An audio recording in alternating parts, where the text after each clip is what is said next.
Hello students, welcome to my YouTube channel Maths Developer. This is me Pooja Chaudhary. Now we will start class 10 chapter 3rd pair of linear equations in two variables. Exercise 3.3 and question number 3rd.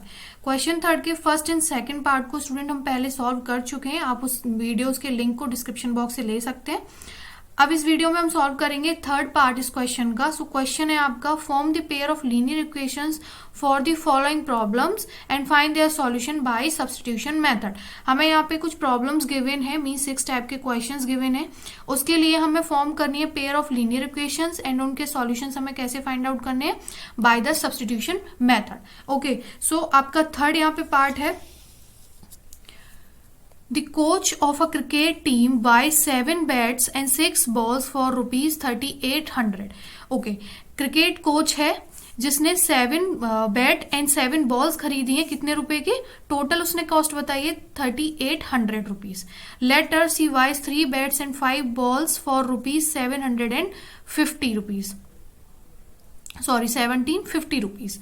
Then उसके बाद उसने again 3 bats and 5 balls खरीदी है. कितने रुपए की 1750 rupees की. And find the cost of each bat and each ball. हमें यहाँ पे क्या फाइंड आउट करना है?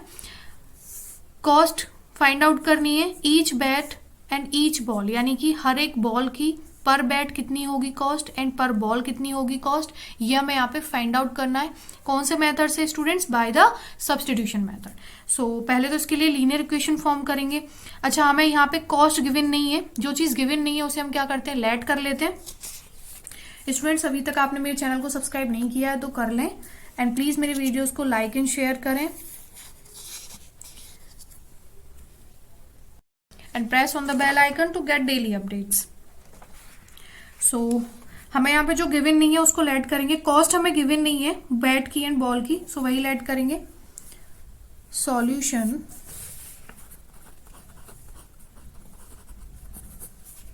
Late the cost of bat be rupees x. Okay, हमने यहाँ पे बैट की कितनी कॉस्ट मान ली है? एक्स रुपीज मान ली है. And let the cost of ball, ball की कितनी मान ली यहाँ पे? Be rupees y. Okay, now question में जो बोला है उसके अकॉर्डिंग लीनियर इक्वेशन फॉर्म कर देंगे.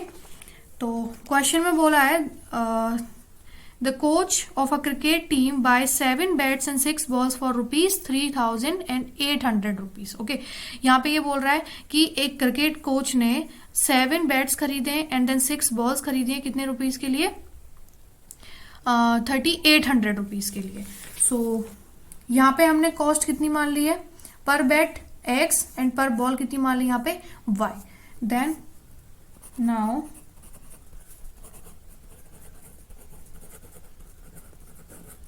according to the question,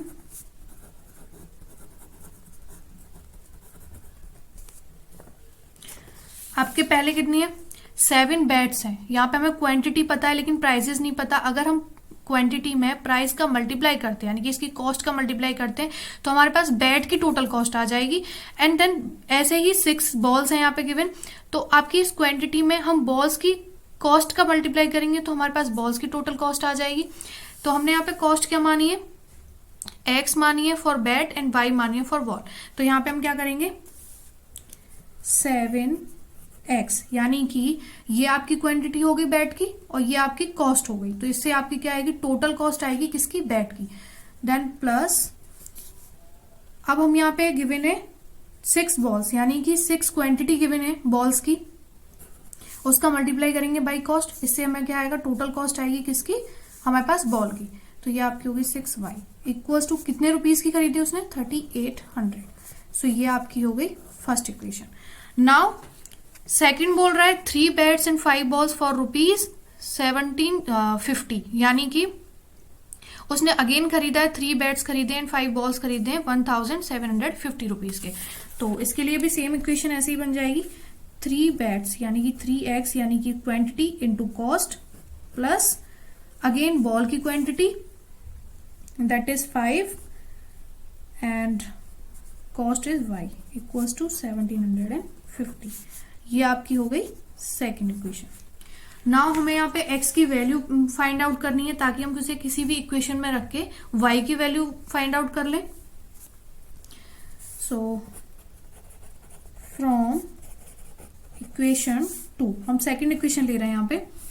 तो ये आपकी गिवन है यहाँ पे 3x plus 5y equals to 1750। Okay, now ये आपका हो जाएगा 3x 1750। इस 5y को हम इधर लेके गए, ये नेगेटिव हो जाएगा इधर 5y। Now x equals to 1750 minus 5y। यहाँ पे आपका 3 मल्टीपल था x के साथ, यहाँ पे डिविजिबल हो जाएगा जाके राइट हैंड साइड में। तो ये आपका हो गया 1750 minus 5y upon 3। So okay, यहाँ पे हम इस इक्वेशन को थर्ड इक्वेशन मान लेते हैं और यहाँ से हमें क्या मिल गई है, x की वैल्यू मिल गई है। नाउ आगे सॉल्व करेंगे, सो इनकी x एंड y की फाइनल वैल्यूज मिलेंगी। Now substitute the value of x in equation. अच्छा, हमने सेकेंड इक्वेशन से तो x की वैल्यू फाइंड आउट करी थी। नाउ हम इस x की वैल्यू को फर्स्ट इक्वेशन में रखेंगे ताकि हमें y की वैल्यू मिल जाए। ओके, सेकेंड में नहीं रखेंगे स्टूडेंट्स। इन इक्वेशन 1 आपकी इक्वेशन 1 है 7x plus 6y equals to 3800। Now 7x की वैल्यू हमारे पास आई 1750 minus 5y divide by 3 then plus 6y equals to 3800। ये आपस में कैंसिल नहीं हो रहे हैं, दैट मीन्स यहाँ पे हमें मल्टीप्लाई करना पड़ेगा।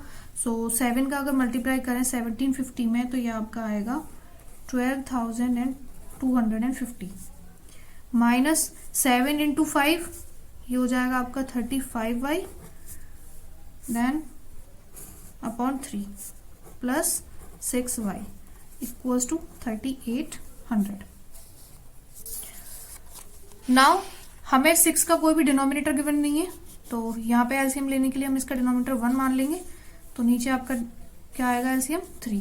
तो ये तो आपका आ गया 12,250 माइनस 35y। 1 का टेबल अगर 3 में दें तो कितनी बार जाएगा, 3 टाइम्स, देन 3 इंटू 6 ये कितना हो जाएगा आपका plus 18y equals to 3800। Now ये 3 जो है आपका एज डिनोमिनेटर बन गया है सारी वैल्यूज का। अब ये इधर चला जाएगा राइट हैंड साइड, तो यहाँ पे ये डिविजिबल था,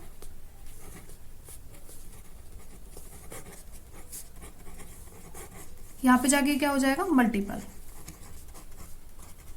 ओके, नाउ यहाँ पे ये 35y है, ये नेगेटिव है और ये पॉजिटिव है।